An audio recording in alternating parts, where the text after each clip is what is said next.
Hey world, I'm Sherry, but people call me Switz. I played Division I collegiate basketball and played professionally in Switzerland and Romania. After playing ball, I moved to Brooklyn and met fashion designer Kimbali at a New York City party, and the rest is history. We are giving dope individuals a platform to share their journey and connect shared passions around the globe. Welcome to the Kimbali Podcast.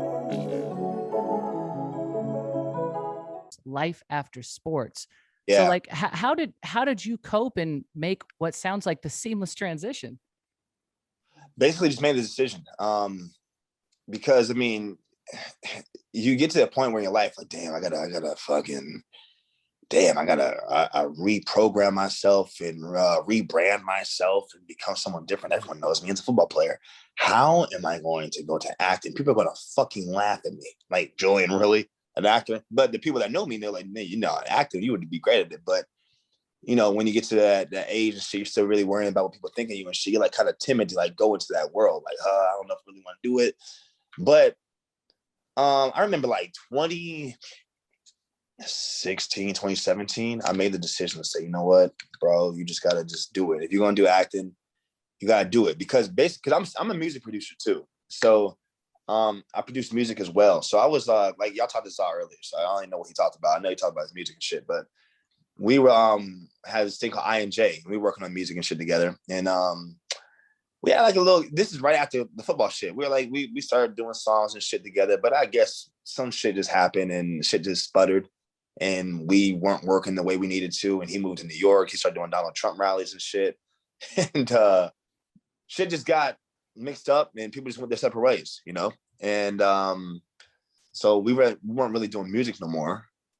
So if I wasn't doing music, I was like, bro, I gotta do fucking something. I ain't about to just work on 9 to 5. I gotta do something that shit that excites me and that gets me going and that I can do well and that I love and have a passion for. What is that? I'm like, oh, fuck, nigga, you know what it is. It's acting. That's all I did really. I'm like, I'm either sports, music, and act. That's what everyone, it's like the pipe dream. But I'm like, that's my last option, acting. Let me just try that. So I just I did my due diligence. I did research and just really did what I had to do to see what I needed to do to get into the door and try to get parts and try to understand things. And it's so funny nowadays because so many cats want the fucking shortcuts because I got so many people, even in my DMs, wanting to like to know, what do I do, Jordan? What do I do? How do I get there? How do I do it? Like, I'm like, bro. And I give them the game because, like I said, I operate at a high frequency and I'm a selfless person. I give people the game. But it's just funny to me because like so many people, they'll ask me so many questions. They want to even get to my agency. They want to like, and I'm like, bro, I didn't have none of that. I didn't have none of that shit. I had that fucking really, and the thing is like, my aunt is an agent in New York. My cousin's a famous actor. I said, fuck it though. I'm gonna get off the muscle and just do what I have to do to find out and really just discover with the grace of God and him guiding me and just discover on my own. Cause I like doing that shit because that builds that fucking callus that you need to, in that tough skin, you know what I'm saying? Because when you do stuff and know that no one gave you a handout, you just have more respect for yourself, more respect for the craft, and know that you get more respected in the end by your peers. So I just made the decision just to go fucking at it full throttle. So I went to like background. First, I started with background work. There's this thing called Central Casting. Central Casting has offices in New York, LA, Chicago. They have offices in Atlanta. And I just wanted to get familiar with just, how they do things on set, how things are run, and what the terminology is being used and how things are going and shit. So I went to centralcasting.com, you get your picture taken and stuff like that. And you get to be background in some pretty dope projects. You get to be, my first project I remember was like, what was my first project I did background? I think it was some Kyrie Irving's movie, that basketball Uncle Drew movie. It's like 2017. Like Uncle Drew. Yeah, I was with Kyrie Irving and Shaq and all these niggas and shit, and then all these NBA players and stuff like that. And then I got to do a lot of more background. I don't even remember shit. It was so long ago, but it was a lot of background work that I did. And we just network with people. And they're like, damn, nigga, you're not in anything? I'm like, no, I'm just chill. I'm just trying to network and learn. And then the next thing the next step was acting class. Because I know I can act. I already knew I could act, but at the same time, with acting, and this is funny for everyone that wants to be actors, everyone thinks they can just fucking act. You know what I'm saying? Everyone thinks like, I can do that. I can do that. I got my friends to this day, like, bro, I can definitely do the acting, bro. And it's like, bro, I'm gonna tell you right now, that shit is so, it's the minute details of acting that make people who are getting this money and who are flourishing. It's the minute details that make them get the part, because you got millions of people going for these one parts. It's a bit politics in this shit too. I do like it better because you're playing for yourself compared to a team. So whatever your work you put in, I mean, that's what you get out of it. Because in sports, team sports, you can put great work in and still get fucked. But at least, I mean, it's not like, I don't know. It's just the politics of team sports and individuality is just a little bit different. And I like working for myself because if I don't make it, it's on me. It's not because someone like, I don't know. Yeah, it is what it is. But at the same time, I just know that that with that, I got my headshots and I got my headshots done and I went to acting class. And like I said, it's the minute details that get you better. So I started going to acting class and nervous as shit. Didn't know what to expect. I didn't know how it went and stuff. But I went there and said, fuck it. I had a bunch of fear and it's okay because fear is real. And I was scared. I was scared to start a whole new area of entertainment that I was not familiar with. I mean, you go from playing a sport that you play since you're 17 years. Now you're a newbie again in a whole different sport. We're whole different people that go to Juilliard and I practice the craft. And it's just like, and it's just way different. This is a way different area. This is not no buff niggas that ain't got no emotions. These are niggas that got emotions now. And you're dealing with vulnerabilities and dealing with different, now you're different. Now you're dealing with a whole different set of people that you vulnerability is the new sexy. So way to get in that acting class. Facts. So it's just like, you go into this acting class and stuff, but being who I am and stuff. And like I said, the grace of God, I started doing very well in acting class. And like I said, in acting class, you start learning things. And that's why it's so good. But when you start being intentional with what you want in life, and when you start being intentional with your affirmations and what you want to do, by the grace of God, by the universe, whatever you believe, that shit starts to come to you in a natural, organic type of way. So the things that I was needing and looking for, how do I do this? How do I do this? That shit was coming to me naturally, and not me going anywhere, but just going and setting my intention on what I wanted to do. And so basically with acting, and so I tell a lot of cats and stuff, you gotta, I was acting school, and then there's these databases and these casting websites. They're called the Actors Access. You got Backstage, you got Casting LA, Casting Network, just a bunch of them. But like, I got on there, so I got my headshots. I started getting headshots now, and I'm starting to make that transition. Like, I'm getting headshots and shit. Like, what the fuck am I doing? Getting headshots, and just making this transition into being a whole different person and going to a whole different form of entertainment. And you get on these websites, and then next thing you know, you start just submitting your shit. Like, you start submitting your headshots, you start submitting whatever. That's all you had. All I had was headshots. I didn't have no footage. I didn't have shit. And being that, by the grace of God, I think I'm a handsome guy and I got a good look, people took interest. They took interest in some of the shit. They're like, "Oh, Julian, we like the look. We want you to audition." I said, "Okay, I'll audition." I'll audition for some shit.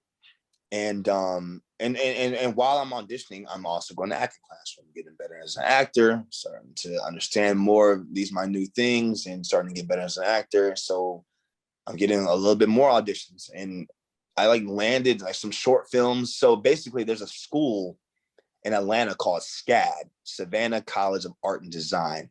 Great school, prestigious art school. And basically they had done some short films they wanted me to be in. I said, fuck it, I'll do it. So now, I did some short films, great quality. It looks real good. Cinematography was really good. And next thing you know, now I got a headshot. Now I got some footage. Okay, we moving up slowly but surely. Okay, you move up slowly but surely. And you go to acting class again. You keep on getting better, keep on getting that material, and keep on networking. And this is when it changed. So basically, this guy, see, it's like certain things. That's why I said God is great. I love him so much, because there's certain things in life that change your trajectory of life, and it makes you like, okay, now we're going this way. And I remember to this day, there's this movie called The House Invictus. Now, The House Invictus was my first movie that I ever did. First movie that I ever did. And this is early in my career. So like I said, I really hadn't been in that much shit. But the guy was named Uche Agu. He's a director. He's from Nigeria. He's my homie. Verified on Instagram. Y'all can check him out. Uche Agu. He signed to CAA, big time agency. Just got signed to him. Great director. Great mind frame. He's just a good dude, and just has a great vision. And then we had so basically he had offered me to audition for the role. Being that I was procrastinating, I don't know why I didn't do it, but I didn't fucking do the audition for some shit. I don't know why I didn't do the audition, but like a month later, he hit me up again and said, "Hey, I really like your look and stuff like that. I'm gonna be in Atlanta, and I'm gonna hold these in-person auditions." And so I'm like, "Okay, I guess I'll go to that." And basically, like he held these in-person auditions, and it's like 25 Black men at this one house, because the movie is it's a fraternity movie, and y'all can go check that out. Whoever's watching, it's called House Invictus. It's on Amazon Prime. It's fucking crazy. It's a weird ass movie, but at the end of the day, I'm in it, you know, and I do some good shit in it. So check that out if you have an Amazon Prime account. But anyways, back to how it happened. He held these auditions in Atlanta, like 25 Black dudes, and there's only like 13 guys getting parts. So it's a different type of audition. It wasn't like, it was a guerrilla style type of audition. It wasn't like the regular audition where you come in and you like have these 3 casting directors like, "Hey, how you doing today?" And then you audition for him. It wasn't like that. It was more like he wanted just to see the chemistry, how all these dudes was acting toward each other. He would give us parts of the characters. And this is kind of cool that he did this, even thinking about today. But like he would give us parts of the characters and say, "Okay, Julian, I want you to read for Bobby." And then he would give everyone else, it's like 20 dudes in there, 25 Black dudes in there. Just he would give everyone parts, split us up into 2 groups. And our group was the second group. He said, "Yeah, y'all go in the back and shit. Y'all go study these lines and stuff. And y'all gonna perform for us in this living room and shit. Y'all gonna perform this part." And then the other group, they would perform the other part too. We would perform the same part with the same, like, you know, we'd perform the same part, but at the same time, it'd be different people performing each part, basically. So it's 2 groups. So one group went, and then it was like, "Y'all turn next." We would go and do the scene in front of them and shit. And we would like switch off different characters. You would just see who would play well with each character, different characters, whatever. We had like 2 or 3 of those in 2 weeks. And the shit was like dwindling down. It was at 25 people. There was like 23. There was 20. There was 19. There's 18. I was still there. I was like, "Oh shit, I'm still in this motherfucker." Okay. Bet. You know what I'm saying? And then I remember like 2 weeks later, I was leaving main event, and he had called me. He was like, "Julian, we really love you. We want to give you the role of Barry." And Barry was the first guy I auditioned for. So the first guy that he wanted me to play, I got to play. Who was Barry? Barry was a motherfucker that played football. So by the grace of God, of course. And he was a guy that transferred and shit. And so he was a guy that, you know, I found commonalities with him because he was like me, you know, he played football, but at the same time, he was still kind of macho and alpha. And I'm kind of like that. So it was not that hard to get into character. I mean, obviously you have to learn an array of lines, a plethora of lines, a bunch of lines, but we rehearsed a lot for that movie, and we formed a brotherhood. And now I have friends. That movie, literally, I hold dear to my heart real deep because there was so much fucking talent on that set. It was crazy. Like, it's crazy because it was everyone's first movie. And we filmed this shit in the end of 2017, the beginning of 2018. And it was everyone's first movie. And it's a movie about, really, it's a movie about like Black, just the whole Black journey and being Black in America. Because the movie starts from, at the beginning, you'll see it says 1619 present day. And basically what Uche was trying to encapsulate and trying to convey in this movie was basically just like the internal and the external Black struggle that Black people have gone through. It was a metaphorical movie. So a lot of people, it's what I'm saying, it's a real cerebral type of movie. It's not like black and white. It's a lot of gray in it. So there's a lot of things you don't understand, but it's this house that like literally shows slavery in the house. It shows black on black crime in the house. It shows just emasculation in the house. It shows a bunch of shit in the house. You know what I'm saying? And it just represents the whole 400 years of what black people were going through. And it's just this, I don't know, it's just this house that runs experiments type shit. So it's very cerebral, very fucking crazy, very wild, but it came out very nice as in the cinematography. Shout out Dennis Schmitz. He's a German cinematographer who's coloring in his cinematography. He'll make some shit that looks like some Android shit that's on a Samsung Galaxy S4 and make it look like some iPhone 12 Pro Max shit. He's that good. The coloring is amazing. He is fantastic at what he does. And I want to shout him out on there because he's just really great. And he makes Uche look more of a star. Uche's great already, but he makes Uche look like even more of a star because his right-hand man is Dennis Schmitz, who's coloring and doing his DP work, making the fucking film just look brilliant. So the film looked official.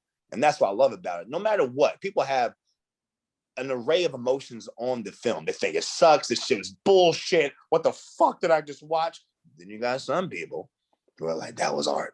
That was great. It was deep. It showed black trauma in a way that I've never seen before. It's so many different things. And that's what you want to do with a film. You want people to talk, whether it's good and bad. The fact that they're talking about it is key. So I got to do that film. That film, I had a part in it that it was a Buford game. See, this is kind of cool. I never even explained it like this. Now this is on your podcast. So I get to fucking explain it like this. It was the Buford game for me. This moment I had in this film was the Buford game. The fact when I knew, yup, nigga, you are an actor. You can fucking do this shit with the best of these motherfuckers because you got something. And it was just a part in the film where it's just a part of the film where this guy basically tries me and tries the athletes, and we get into it, but it's like I don't give a fuck. I killed that shit. I don't give a shit. I would say I did it with flair. It was a flair moment. It was beautiful. The other actor did a beautiful job. Marquise, he did a great job. We were just going back and forth, and it was just present. We're organic. We're feeling it. It was just flowing. I saw that clip. Like, honestly, y'all need to go see that movie.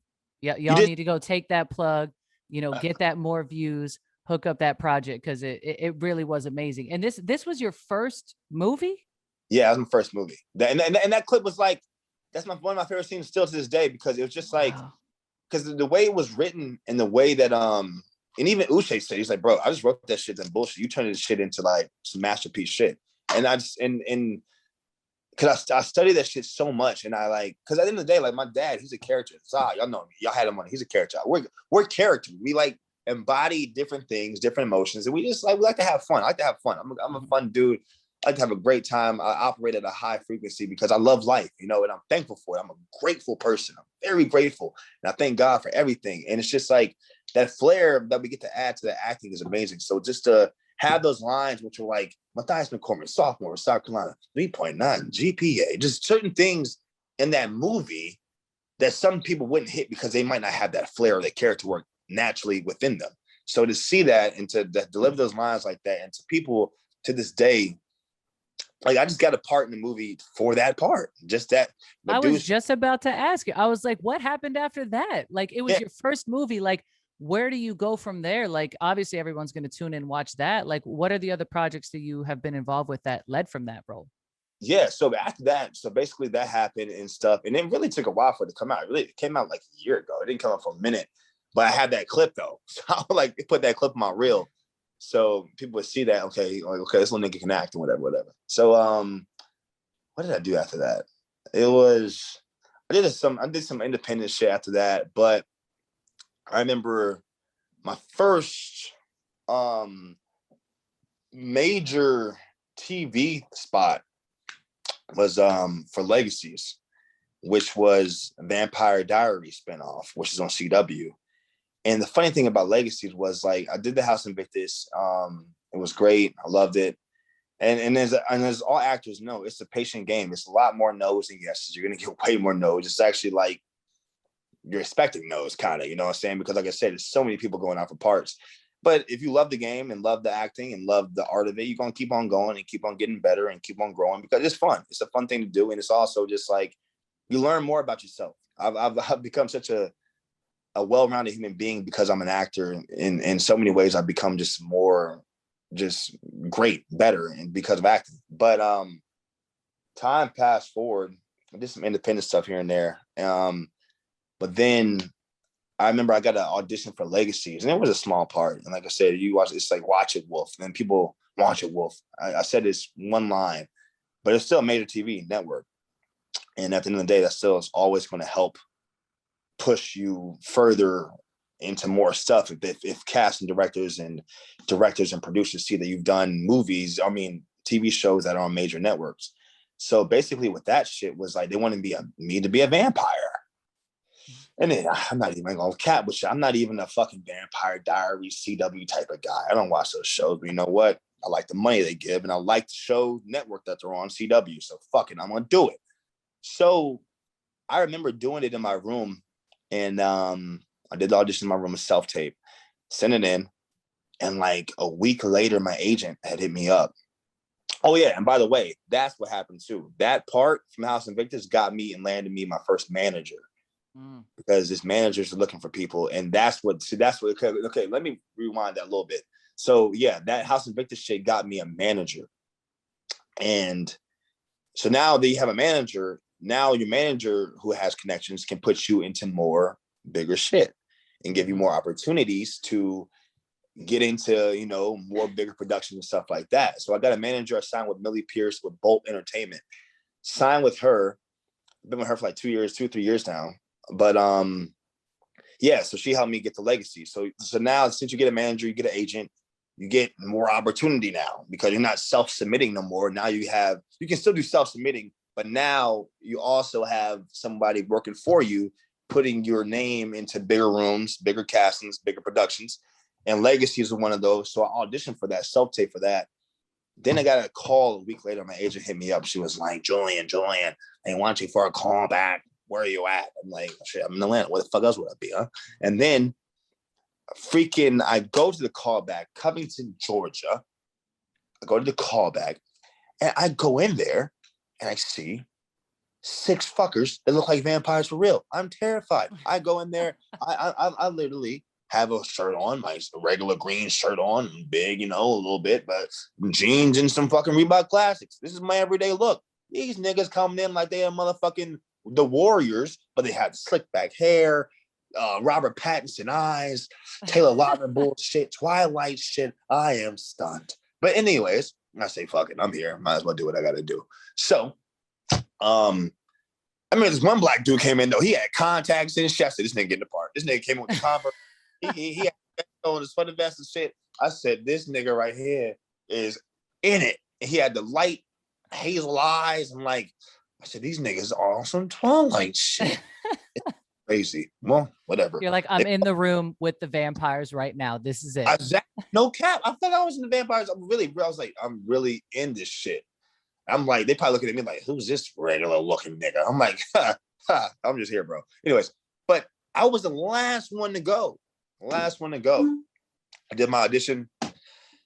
I thought I did okay. I said, fuck it. I did okay, whatever. And like I always do after I leave auditions, I pray to God and say, hey, Lord, whatever you want, whatever your will is, let it be done. Fuck it, whatever it is. If I get the part, I get the part. But deep down, I was like, man, you know, you probably not getting that shit. There's a bunch of vampire looking motherfuckers don't get it. Lo and behold, a week later, my agent called me and said, Julian, oh my gosh, they want you. I said, what? Me? Out of all those vampire fucks, they want me? And then literally, I fucking got the part. That was my first major TV spot ever. And I got to go on Legacies. And yeah, I got to work, got my own trailer, all that shit. So I was like, yo, this is kind of crazy. I had to shave off all my facial hair. I was acting like a 17-year-older. I'm 29. I was 26 at the time, but I was 26, acting like a 17-year-older. And we did what we had to do. You get paid a nice little cash, you know, you get paid. And that's what it was. And I remember when it aired, it was so big because no one really, everyone still look at you like football player.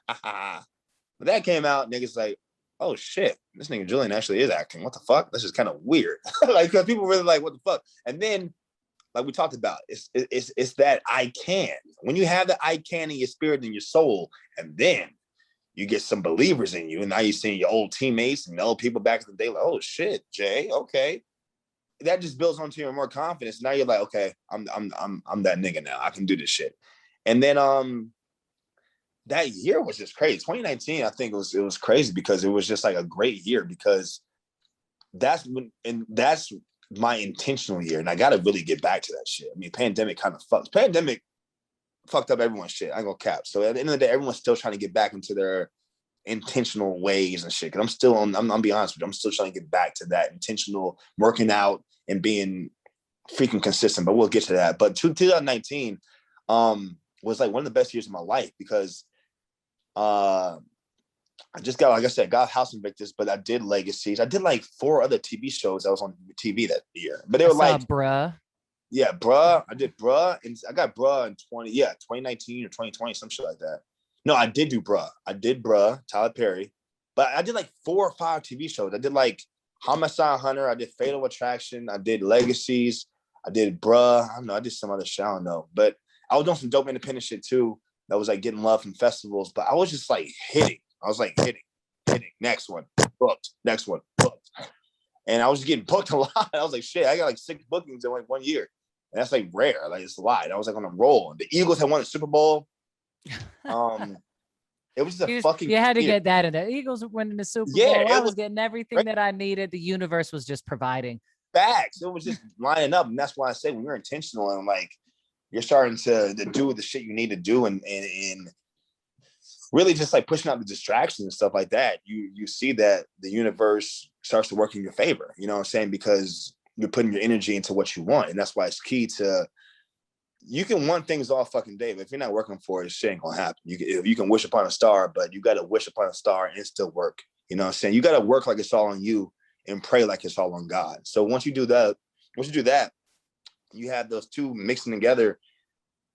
It's an unbelievable combination because even that, like I was doing a lot of extra, and I still was doing extra work too. Like I wasn't counting that out either. I was still acting and doing extra work. And I remember like, and it's so crazy, like I said, how God works because I remember doing extra work and I was doing it for Star, and I was a featured extra though. So I was a featured extra for the show Star.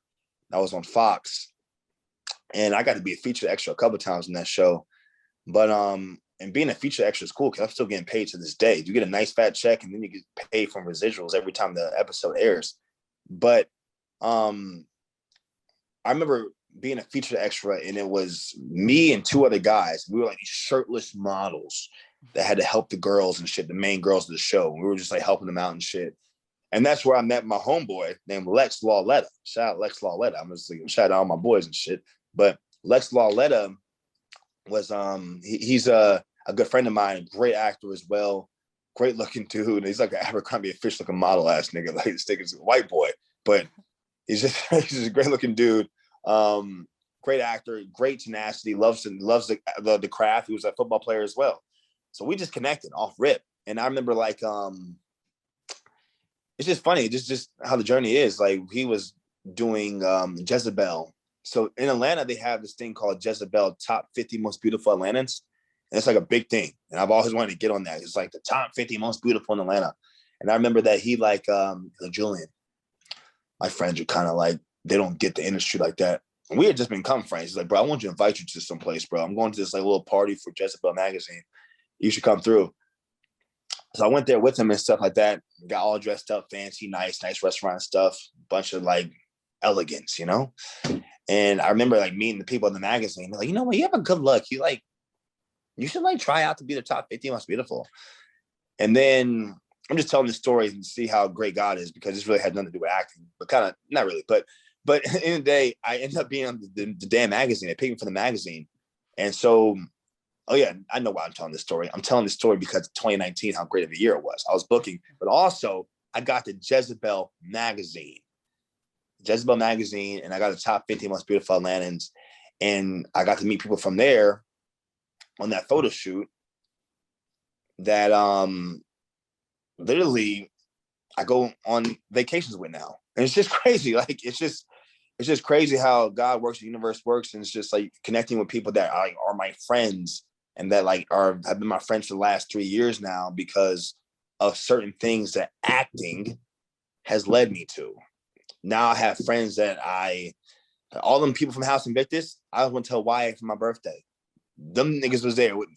You know what I'm saying? So it's just like, it's just crazy to see just the journey and how God and acting has led me to where my life is today because I have so many great friends from it and so many like great opportunities from it. But yeah, 2019 was great. And then I remember auditioning for Bruh. And I auditioned for Bruh a couple times, but then I was in LA for the House of Victors. We had an LA premiere. And this is like October of 2019. And we had a premiere in LA, and everyone came out in LA. We had people from the Snowfall come out. We had people from a plethora of shows come out from LA. We had we had it in Hollywood, House of Victors premiere. Everyone came out, show love. We all got dressed up, red carpet, everything. It was awesome. Right before the show, literally my agent hit me up and said, "You booked Tyler Perry, bro." And I literally was just like, it's just crazy. This year is nuts. Because like this is my fucking year. That's what that year sounded like. No cap. Because I was in beautiful LA, sunny LA, having the fucking time of my life with my boys and stuff. Because it was all the House of Victors cast. We going out, having a good time, enjoying life. And then I get that. And the thing about it, it was a cool part. I only had like 6 lines. It wasn't even that much. But at the same time, it's the fact that like I was in 2 episodes. And it's just the fact that working with Tyler Perry, it's the same thing just with the NFL. Like just being, because I know my career is still young, you know, and that's the thing. I'm still in this journey. But certain checkpoints and certain milestones that I've been able to be blessed with and that I'm forever grateful for. Like being in the NFL, no matter what I did, I don't give a shit. Like I didn't care if I like got to the Hall of Fame. I like touching shit. Like bam, touch the NFL. I got there. Like no matter. And like I was there. Got it. But Tyler Perry, and this is when Tyler Perry just built his studio and stuff and getting so much recognition. He's always got a lot of recognition, but he was getting even more recognition for the studio he had just built. And it's crazy for Black people are going crazy. Oh my gosh, but the studio, and then working with Tyler Perry during that time, it's just a blessing because you're getting to work with someone that's really like one of the only like Black billionaires in the entertainment industry. So this guy, the definition of building generational wealth. Facts. So it's like working with him, talking with him, shaking his hand, saying that, Julian, we need you on the show. You're a great actor. Getting those words of affirmations, that shit is priceless. Those are things that really money can't buy. I don't give a fuck how much money you got. You can drive a McLaren, drive a Benz, whatever. There's certain things in life that you receive that are priceless from God, from the universe, that doesn't matter how much money you have or don't have. It's just some shit that just helps you in a way that nothing else can. These are priceless things. And these are priceless things that I've been given, talent that I've been given, priceless friends that I have, priceless interviews that I have, that's what makes me grateful. And I'm just forever thankful for that shit. And that's what, 2019 was amazing because it just got to be so dope. I'm just working with dope individuals and dope people and just experiencing dope moments that, like I said, money couldn't buy. It had no money involved. There were just moments that you just take with you forever that you appreciate and that you respect. And that's what it was. And then 2020 happened and 2020 started off with a bang. So basically, after I did Tyler Perry, I said, fuck it, I'm gonna move out to LA now. Cause like I said, I want to challenge myself to do more things and, keep on growing and network out there. So being on Fatal Attraction, one of the shows I was on in 2019, and this is how great networking is, being on Fatal Attraction, I met one dude named Emmanuel Carter. And great dude, great energy. Just even when I first got to say, hey, bro, what's up, bro? It was like his energy was so just, man, you were fantastic. Like it was that. I'm like, have you been in anything? Can I see any of your reel? I said, yeah, bro, here, check this out. And I showed him my House and Victor's clips and showed my reel. And bro, what the fuck, man? He's like that. I'm like, and the thing about you're like, what the fuck, is this real or not? But he really is genuine and shit like that. And the thing about it, he's so great. He's working actually on Nickelodeon right now, like a fucking kid show with that same energy. So I'm like, bro, kudos, bro. But he had an agent And we were talking. We just chopped it up the whole time we were on set. And that's what I love about being on set too, because you have so much downtime. So you get to learn about everybody, their journey, their origin, their foundation, what they believe in, so many different things. And we just got to talking. He said, yeah, bro, like I'm from Indianapolis. I got an agent in Indianapolis, but also, bro, I actually have an agent in LA too. I said, word? I said, nigga, for real? I said, shit. I was like, nigga, you know, help me out, bro. Yeah, give me that LA shit, boy. Yeah, fuck with me. And then he said, no problem, bro. I got you. So long story short, like we had done that show in like August. He had hooked it up on Instagram. Like he had hooked it up. It was some BH Talent, and it's an agency in LA with Lene Bell. Her name's Lene Bell. Literally just hit me up like an hour ago because I got an audition and shit, literally. But he connected us, and she didn't talk back for a while. So I'm gonna say, oh, whatever, fuck it. But I remember she hit me up in December. And this is what made my official move to LA. Like I was like, okay, I'm doing this. She hit me up in December. Said, hey, Julian, Emmanuel hit me up and showed me your stuff. I like your stuff. I would be more interested in talking to you. So we talked for like 2 hours, hitting it off. Black woman, cool as shit. Been in the industry for a long time, represent some dope people, just hitting it off. I said, fuck it, I'm ready to sign. She's like, all right, man, we'll sign. So I signed her. I'm still signing her to this day. So now I have an Atlanta manager and now have an LA agent. So now I've got 2 people working for me. So that's what I'm saying. Like people, and this goes back to people asking me like, what do I do? What do I do? This shit is not no goddamn 100-meter dash. This is a marathon. Like this shit takes time. Some people have the blessing and some people have that luck where it's just like, I saw this one girl on shit. What's that movie? It's the Shia LaBeouf movie. It's when I forgot what it's called, but it's I think it might be American Honey. One of those movies that he did, independent joints he did. But I mean, one girl, she was in Panama City, and they were filming in Panama City, and the director from the movie the Shia LaBeouf was in was looking for the lead girl because the lead girl that was originally playing, she had backed out of the movie. So the director from the movie Shia LaBeouf was in literally went to Panama City Beach, saw a pretty girl on the beach, took her from partying and said, hey, I want you to be in the movie. See, that's when people expect this shit to happen. That shit does not happen like that. That's like one in a million type shit. That's what I'm saying. You got some people that, Nate Parker, I heard that he was at his girlfriend's modeling show who did American Skin, and he did, what the fuck he did? He did some other shit, Red Tails and shit like that. And The Birth of a Nation. He was at a modeling shoot for his girlfriend, and literally some guy comes up to him, hey, you should do this, whatever. I like you. You get stories like that, but seldomly. They're not like that. It's a marathon. This shit takes time. It takes shit to develop. Everyone's always asking, Julian, what's next? What's next? This shit takes time. And you got to just trust God and just keep on going at it. So for anyone watching, just keep on going. This shit is not happening like that. I mean, some people you get that can just do that, good for them. But at the end of the day, I don't want it like that because I want to build grit. I want to build tenacity. I want to have tough skin in the game. So at the end of the day, when I do make it, I'm prepared. I'm not shaking back because I got it too fast. So everyone is like already like, I want it now. Just chill. That's good. Just keep getting better. That's the only thing I say to people. Keep getting better. Keep mastering your craft. So when the opportunity does come, you can take full advantage of it. That's what I love about your story, because you could have went that route.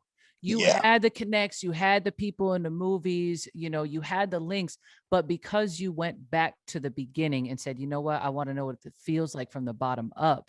You're able to speak to that journey. You're able to speak to that story. And I think that's what makes it so incredible, is that you decided not to take the shortcut. Some people probably won't understand, but I feel like after hearing what you've been through, it makes perfect sense. Nothing can shake you now. You're like, you know what? I've been that background actor. I've been grinding. I've been trying to get that neck connect. And like, look at you now. You're coming off one of your best years. You're able to shake the hands with Tyler Perry. You got a movie under your belt, a TV show under your belt. It sounds like your team is just growing, which I absolutely love, because I see that beautiful piece of artwork you got hanging in the background. And I know what that means. However, I want to give you the platform to let everybody know what that is all about in the background right there, that TMO. Okay, so TMO started. It's funny because it's the same thing with TMO and how that shit blossomed.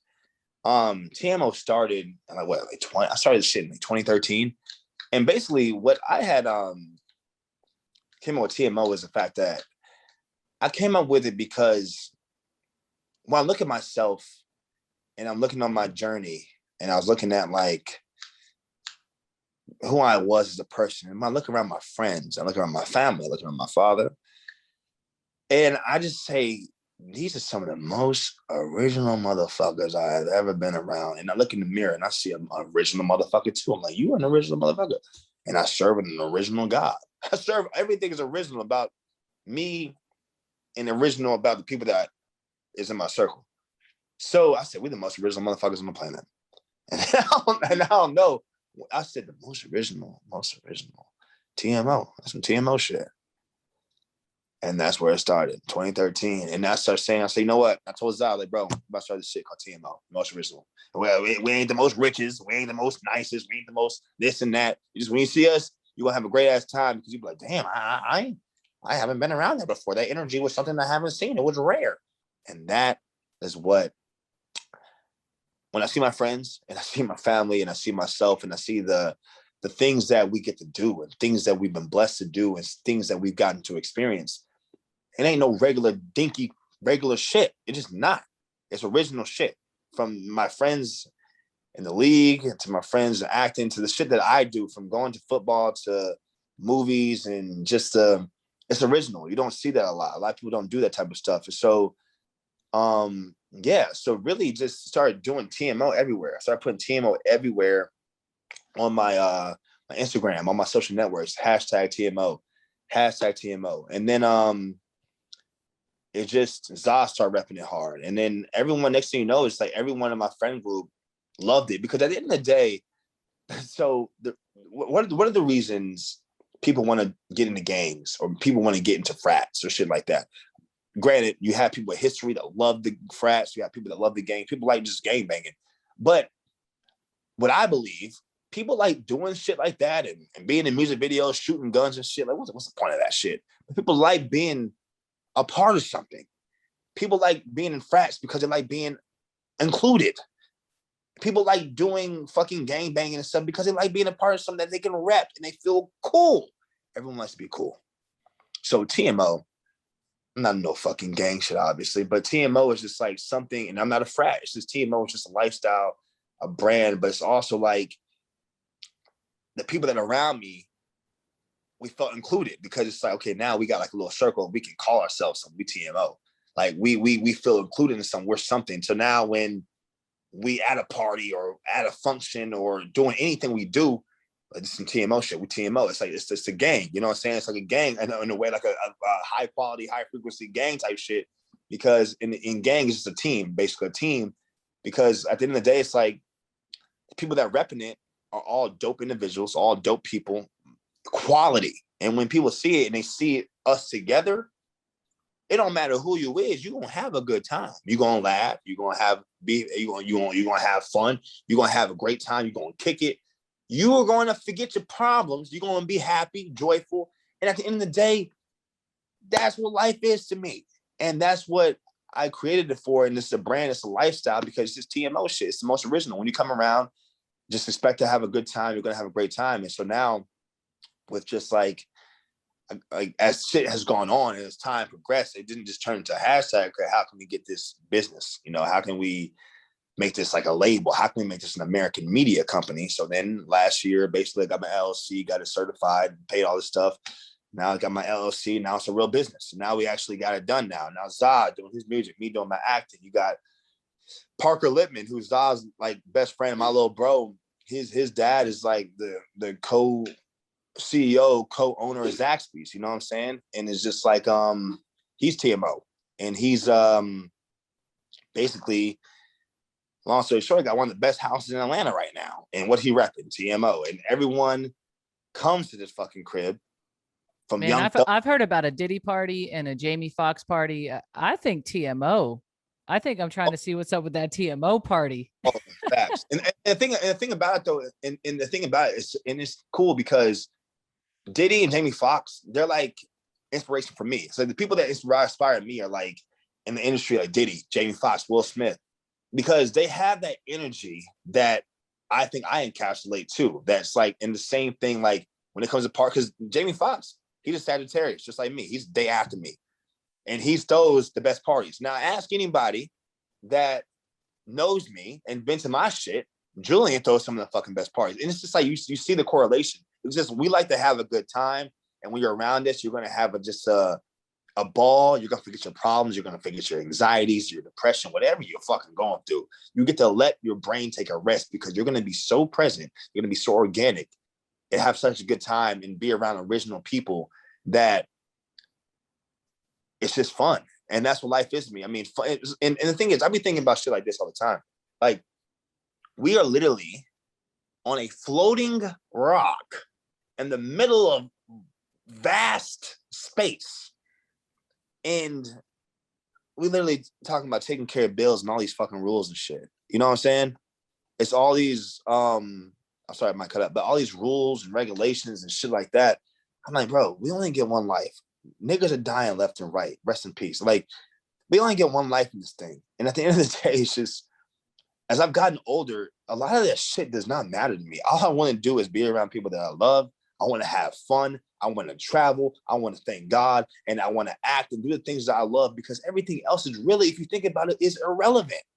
And that's what TMO is. When you're around us, you're going to do that. Because at the end of the day, it starts with me, and then it starts with Zah and stuff, like finding the shit and founding it. It's like, that's how I live my life. So it's a freaking ripple effect on that. Like, that's what you're going to get. So when people come to my parties and people come to LA, like I threw parties in LA, I just moved here and I had like a bunch of people there, a bunch. Like, I love that you talked about the energy and you shouted out Jamie and sharing the signs, because I do want to say, shout out Diddy. We have the same exact birthday, November 4th. We're both Scorpios. Perfect. So 2 Sagittarius that can throw the best parties. And then obviously Diddy, you know, one of the inspirations, we got to get up on that too. But since you're talking about TMO, can we see that? Can we see the front and back of the vest? Because it's back there a little bit. I'd love to see that artwork.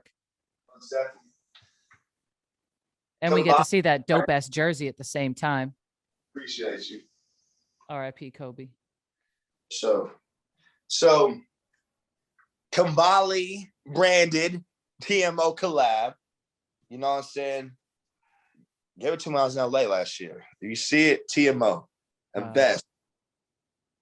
Did I see General on the back there? Well, yeah, General. So at 12, J12, 12 in the back. General, TMO General on that thing, you know what I'm saying? You got the gold, got the Kambali. God to shout that out. TMO, you got the most original, you got the logo right here. And just a great vest, just great artwork, just great dope. This is like one of the jerseys you hang in the rafters that's like, you know, it's gonna be this. That's either on you or in a frame. Facts. This is beautiful. This is the shit right here. Man, I just feel like you're just like you said, you're just getting started in your journey. And I think just like the opportunity to get to know you and everything you've done, like even this just feels like such positive energy and a blessing. But I feel like everybody watching at this point is like, man, I've got to see what's next. So could you just like plug yourself for a second, as far as like, what are the outlets, like whether you have a website or your IG, like what is the best way to follow along with your journey? Oh yeah. So you can go to my Instagram, Julian Horton 12. So basically my name, number 12, and that's on every social network. That's Twitter, Instagram, Snapchat, whatever you're looking for me. Julian Horton 12. Website, julianhorton.com. IMDb, Julian Horton. Yeah, just me. I was Julian Horton, that 12. So J12 is my nickname. TMO is what I rep, and Julian Horton is my real name, you know, and that's where you can find me. And I'm always open to talking to people, because at the end of the day, it's like I look at life. Like I said, man, people are leaving this earth and leaving this world in a rapid rate. And I pray that everyone's protected. I pray that anyone who's watching this stays protected and continues to respect life and to appreciate life and to never help death, because you can't even help death nowadays, because this shit is just crazy. People are flying and dropping like that. But yeah, man, you gotta live this life to the fullest. And I think a lot of people are changing their narrative in life too, because of the pandemic. The pandemic was horrible. I mean, because like I said, I moved to LA and I signed my agent, and right off the rip, got a commercial with a wonderful company who does a wonderful pistachios. Boom, commercial. So I'm like, yo, I'm leaving. I'm coming off 2019 and I'm already starting 2020 bang. Then 2020, and then I had a series regular part on a new show called Ho Phase. that was on Urban Flix TV, which is like basically a black Netflix. Urban Flix TV has like Ray J's on it. It's a lot of like kind of like black stars that were popping in the 2010s, but now they're starting to like reemerge their careers. They're on this network, this new platform called Urban Flix TV, which is like a good black multicultural platform for a lot of content that black creators want to push. But I got a series regular role in that. But then, as you know, and LA was popping. I'm telling you, oh, shit, it was fun. I was going to set every day. My wit was out there, place to stay, nice in Burbank, meeting new people by the day. I'm talking about my friends out there. Some of my friends from House of Victors, we all moved from Atlanta to LA. So everything was popping. I'm like, yo, 2020, crazy. And then pandemic came and shifted everyone's fucking lives. Everyone. So you can't be like, oh man, we're going to think about life. What the fuck? It shifted everyone's lives. Some people didn't get to make it out of 2020. And people are still fighting it to this day. So to be alive and to have breath in my body that this heart is still beating, eyes to see, grateful. I'm grateful to be here with you right now, talking to you, to be alive. But one thing I noticed though, and maybe it was needed. I know people lost people, and I send my condolences to those people. But one thing I noticed that it changed the narrative of motherfuckers' mindsets. People aren't really people saw that like, fuck going to 9 to 5. I'm never working again. Like people are changing. Like even I go to my Instagram, people are living their best lives, and I love it because it's just like everyone has just found ways to get money. I don't know how you do it legally, illegally. I don't know. But at the end of the day, people are finding ways to get money, changing the narrative of how life is, and getting away from that stagnant freaking lifestyle that has been pushed down on us by other generations and shit. And people are starting to be more free, more limitless, and doing what the fuck they wanted to do. And I like it because at the end of the day, it's like, as you get older and see that, what is this? What is life? Like, what is this? We are here to enjoy it and to love and to spread positive energy and positive vibes. All the other shit is really bullshit. Because at the end of the day, it can be gone like that. So at the end of the day, when you die one day and everyone leaves here and you see that you spent your time on shit that doesn't matter, you're going to feel like a fucking idiot. Like, why was I worrying about this and that, and the third? And once I've understood that more and more as I've gotten older, the more fun I want to have, the more shit I want to do that I love, the more greatness I want to convey, the more people I want to be around, the people that I love, and just have a good ass time and just praise God and worship God and live righteously and try to do the best I can to continue just to live on a great path, because what else is life about? Is being the best version of yourself and being all that you can be. But everything that people worry about and stress about really, to me, just like doesn't really matter to me like that, because at the end of the day, it's like, if you're gone tomorrow, you can be mad that you spend your time doing that compared to spending more time with your family, spending more time with your friends, spending more time with your loved ones, having a great time, enjoying these moments. Because at the end of the day, all we can take with us is moments and experiences, and all people are gonna remember is how you made them feel. If you spend your whole life worrying about this and that and the third, people are like, man, nigga, he's on a low vibrating shit. All he cares about is work and whatever. But if you make people feel like they are inspired to do things, they feel fun, they have high frequency, that just continues to have a ripple effect, and that spreads to more people. And then the more people we can get to, that's what I want to do. The more people that can believe in Christ, the more people that can believe in God, the more people that can share love and great energy, the more the world is going to be a better place. And then when the world's a better place, more people are going to get more shit done because they're going to have the energy, the frequency, and the initiative to want to do those things. But I think people just need to, like, I don't know, it's just, yeah. Literally, you said it. I was just about to say, usually at the end here, with a little bit of the motivation, the positivity, we like to end on, you just heard it. I don't think there has ever been a better ending, a better message than what this man, Julian Horton, just said right here. So again, I just really can't thank you enough, like, for your time, the gratitude that I'm feeling, just the positivity. After listening to this, if you don't have the motivation, I don't know where you can't get it. This man started from the bottom in every platform and basically made it to the top and is still climbing that mountain. So I want to say thank you so much for taking the time. And I had a blast getting to know you, and I appreciate you coming on for this episode. Oh, of course. Thank you for having me. Definitely whenever you want to do it again, let's do it again. I love doing things love being the podcast. This is dope. I love I might ask you to, indulge a little bit on some of these LA parties and some of your greatest moments and memories. But, I'm gonna leave that for the second one because, let's let everybody get to know you on this level, and then we're gonna peel back those layers. Facts. But yeah, thank you for having me. God bless you, and y'all have a great day, and y'all be blessed. All right. Yeah, absolutely. Again, that was Julian Horton. This is the Kambali Podcast. I am your girl Switz.